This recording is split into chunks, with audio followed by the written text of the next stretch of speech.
हाय. आजचा हा व्हिडिओ माझ्या बाळाच्या आत्तूसाठी.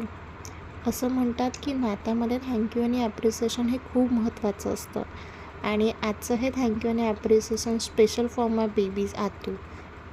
मी इन्स्टावर कुठेतरी ऐकलं होतं की तिच्या आत्तूसाठी तिची भाची खूप खास असते, कारण त्यांची माहेरपण जपणारी ती एक सावली असते.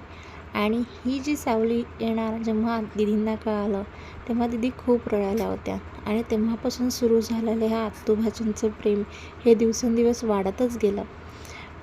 कधी त्यांनी बेबी शॉवरमध्ये बनवलेल्या ट्रीमधून दिसत होतं, तर कधी त्यांनी नेमिंग सेरेमनीमध्ये बनवलेल्या गिफ्ट हॅम्परमधल्या प्रत्येक गोष्टीमधून दिसत होतं. आणि ह्या प्रेमाचा हा वारसा हा त्यांनी आम्हाला आजीच्या स्वरूपात दिला. आम्हाला कधी कधी वाटायचं की आमच्याकडे हक्काची आजी नाही, पण आज आम्हाला वाटतं आहे की आमच्याकडे हक्काची आजी जरी नसली तरी हक्काची आतू आहे, जी आमची प्रत्येक लाड पूर्ण करणारी आहे. आणि अशाच माझ्या बाळाच्या आतूला बाळाकडनं खूप खूप प्रेम आणि खूप खूप लाड.